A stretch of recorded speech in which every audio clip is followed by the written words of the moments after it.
So today I just wanted to take a quick look at 1988's Hairspray. From my childhood, this is definitely one of the films that I was more familiar with. Obviously, I had no idea who on earth John Waters or Devine were at the time. A second early childhood discovery would have been Crybaby as well. But Hairspray itself was definitely very much a mainstream film for John Waters, and you do have a great supporting cast. You have Sonny Bono, of course. You also have Debbie Harry. This is also the first film of Ricki Lake, which, I mean, I got so used to seeing her as the talk show host. I definitely forgot that she did start off as an actress in a John Waters film. To my knowledge, her second appearance was in Serial Mom, and I want to say she did one more film. I'm honestly not remembering which one right now.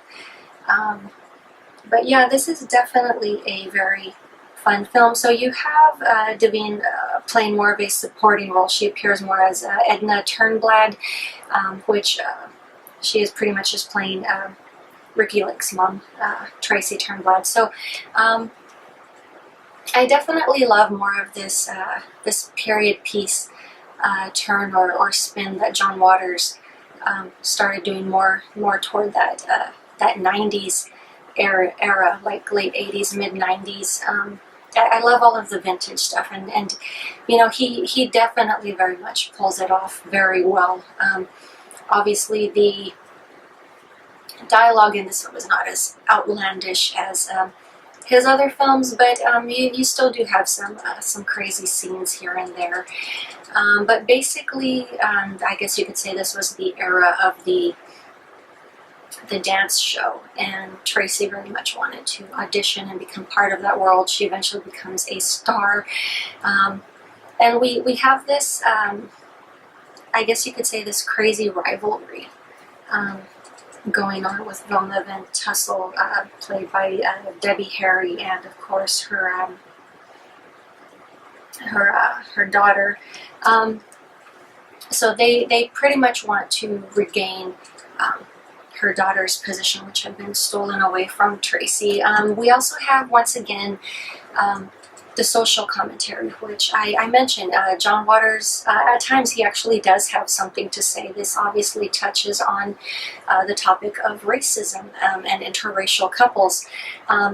And of course, by this point in time, it was nothing new. It's not something that he was doing to be, you know, just shocking or you know, just to, I guess, take people for a spin, if you will. But yeah, I definitely believe he very much had something to say. But obviously, in typical John Waters fashion, it's slightly toned down. But you do have those crazy and outlandish moments.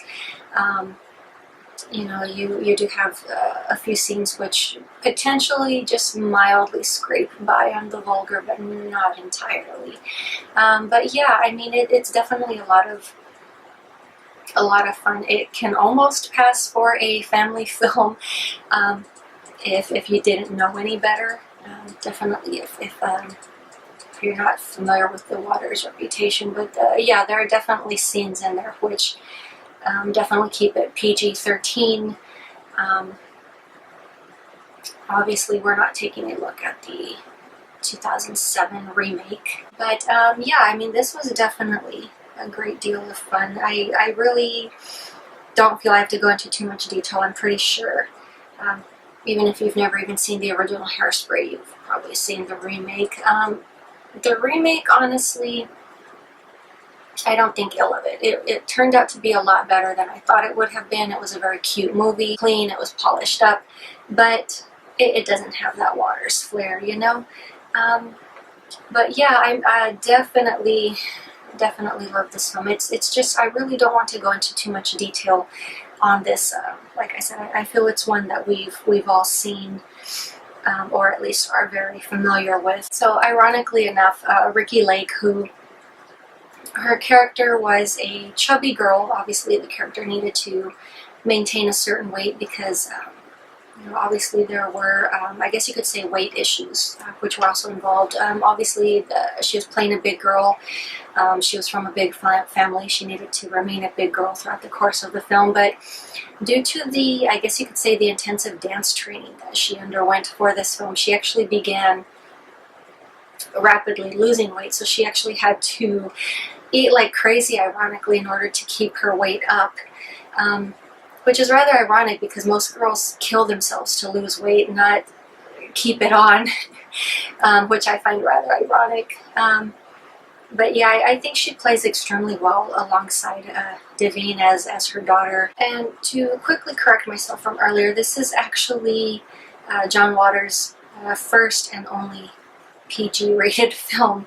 But yeah, I mean, it definitely, I guess you could say, especially in comparison to today's, you know, overly cautious standards, I can definitely see it being bumped up and re-rated to a PG-13. We also have Jerry Stiller, who plays Devine's husband, Wilbur Turnblad. He also returns and makes an appearance in the 2007 remake of the film. He appears as Mr. Pinky. So John Waters was obviously also very keen on having Pia Zadora appear in the film. Originally, he had offered her the part of Amber Van Tusselt. Due to scheduling issues, she was unable to take the part. So he basically just made it a point to, I guess you could say, add some additional scenes into the film so that Pia Zadora could make the cameo appearance as the beatnik chick in the film. But honestly, I think that's one of the most fun and random scenes in the film. But yeah, that was definitely loads of fun. But yeah, I mean, it's definitely a film that speaks volumes if you're willing to pay attention and listen to its message. But yeah, I mean, super brief. But once again, I'm pretty sure it's a film that we're all very familiar with. But yeah, that is pretty much all I have for you guys today, and I will talk to you later.